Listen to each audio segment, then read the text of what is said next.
Well, I'm Dawn French, and I play Gina Bonelli in Delicious. I'm Emilia Fox, and I play Sam Vincent in Delicious.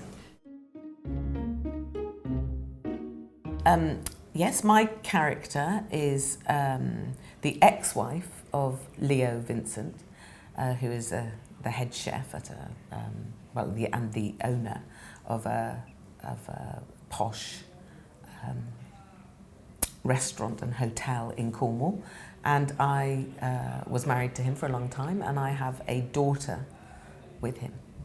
I think, and my family, my background is half Sicilian and half Cornish, and so I am the font of the recipes and the old-fashioned Italian cooking that Leo has slightly stolen to make his name. Sam is the present wife of Leo Vincent, played by Ian Glenn, and they've been married for 20 years. They have an 18-year-old son. He's about to be 18 in the first episode. And she is someone who, I think, because of being married to a very charismatic, charming, philandering husband, has great insecurities. So on the surface, it looks as though she has the perfect life and she works very hard at keeping up that appearance, but underneath it, things are very, very out of control, and so she tries to hold her life together in very different ways. She's also a woman in her 40s who is trying to hold on to her youth and still be attractive to her husband, who she loves. But originally she had an affair with Leo when Gina was married to him, and there is so much that is unspoken between these two women, and they coexist together in a complicated family way. And what I loved about the script actually was that it deals with the complications of modern family life. And these are two women who love the same man. And things happen, don't they, where they are forced together. And I mean, they're kind of forced together from the beginning, actually, because of they're both in the same life as Leo. And they, both have a child by him, so they're a blended. Is that the right word? Blended, whatever that means. Blended makes me feel like you're together, and then people are not quite together, are they, in those circumstances? But we coexist together. We coexist, yeah. And so the show really focuses on what happens with, amongst the other characters, what happens to these two women. But I definitely don't feel, from my point of view, I don't feel that the series is about them being against each other at all. In fact, the complications of being together is more what it's about. And Dan, to be celebrated as a writer who writes about women and of all different ages.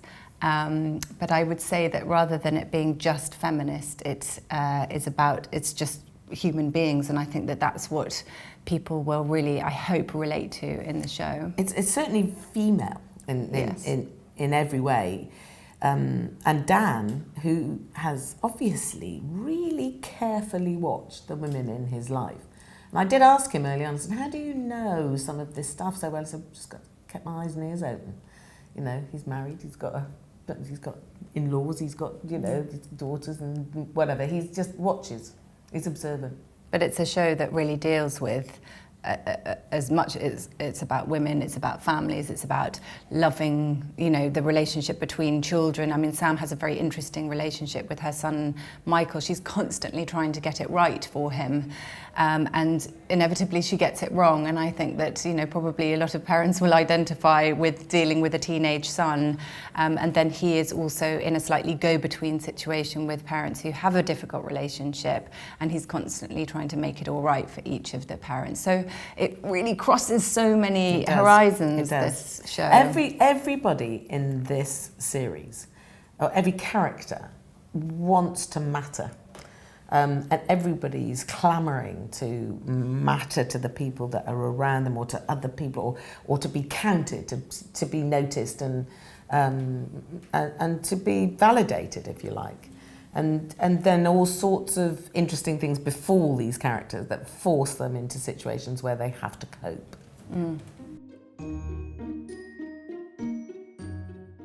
It most certainly is a drama. I mean, of course, like all the best dramas, it's funny in many ways, but it's authentically funny. You know, it's properly kind of anchored in the drama of this piece. It's a drama that happens to be a bit funny, I think. It's a life drama. Life is funny and life is also tragic and difficult. I mean, actually, quite a lot of the humour in this first episode sits with the way that Leo is and what he's up to and how he's behaving and how he takes for granted so many things and how he slips around with everything, you know.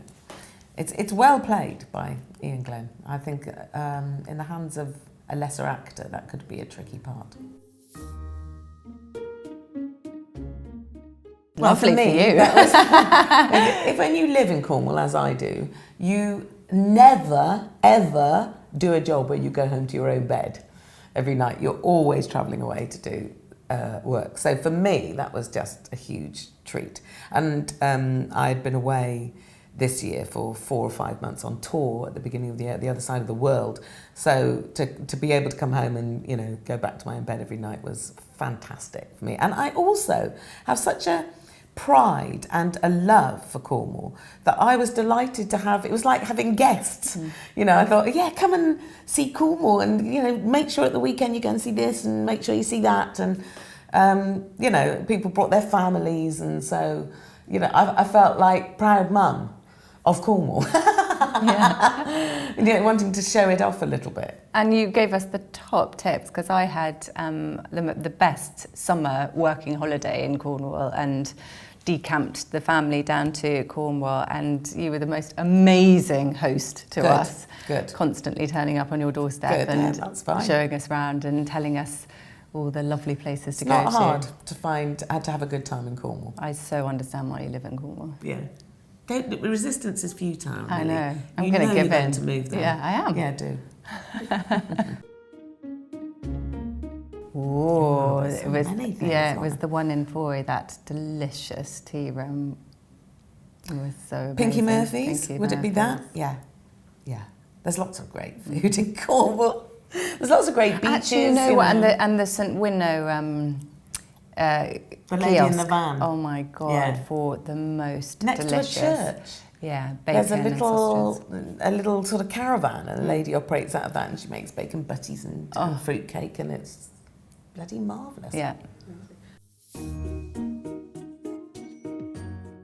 Well, I certainly did, because I had to be cooking through quite a lot of the show, or preparing stuff. I'm not great at cooking. I quite like what I cook, but could kill people easily. So I was very glad to learn a few things, and I was very glad to have Lisa there, who was our food technician, because I could watch how she was around, just watching her hands, just watching how she handled the food, watching how she used the knives, and her confidence, how she wore her apron, how she had her tea towel, 2 at the ready to take things out of big industrial ovens, you know. All of that was...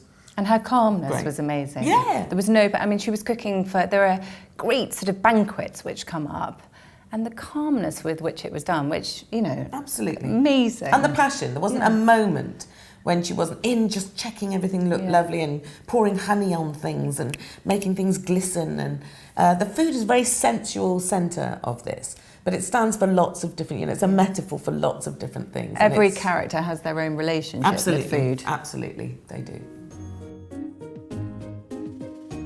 It's slightly controlled, actually, and it's to do with her wanting to hang on to her youth and her... I think it also keeps her feeling secure that she eats very healthily, and it is so the opposite of Gina, being able to indulge and enjoy food, and I think it's an important part of Sam's character, because it's something that she can't share with her husband, and so it alienates her in a way.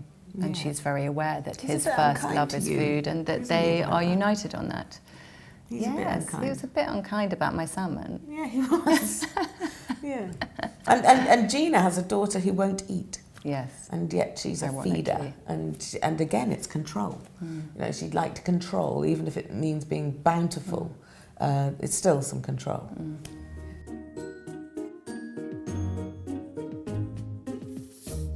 Well, I think Geraldine would have been very quick to counsel both of these women to get them and knock their heads together, basically. But that's kind of later in the story. But I love the vicar in this, and I think that character, actually, there's a lot more to be had from that character, in my opinion. This interesting man who misses Cornwall, Stockwell. who misses the sinners city of Stockwell. and all the sin. Yeah, who's a bit bored at his parochial church. He won't be by the end of episode 4. No, he won't be. There's plenty of sin yet. That's what I'd do. What makes you think I'll tell you the truth? Oh, because I think, well, I hope we've been able to put the past behind us. And it's driving me mad. I can't sleep. I need to know, and I think you can help me. Nothing. That's what changed. Nothing. There were no signs, nothing was different. One day he was my husband, and the next day he belonged to you. So you think I'm These making are it for up? service tonight, try it.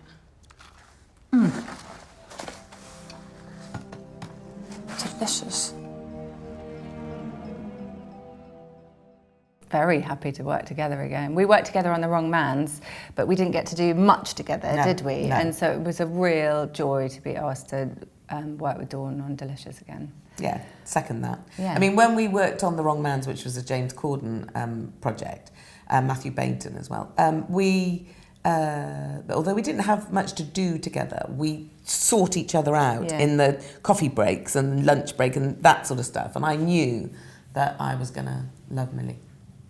And fingers crossed for Delicious too. Yeah, that would be great, wouldn't it? Yeah. There's so much more to be had. Yeah. That's what I feel watching it today.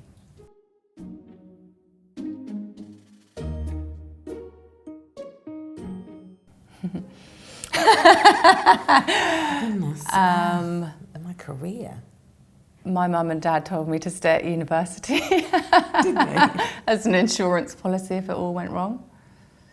That's Did you probably do the best that? Yes, I did. You did? Yes, Oh, I did you? did. Oh, Yeah. Okay, and you're glad you did? Yeah. Yeah, okay. Yeah.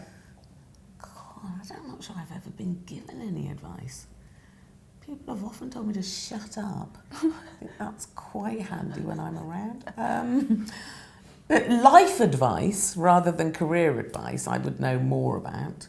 And the best bit of advice I ever had was when I was told that every day, clean slate. That's a good thing to hang on to.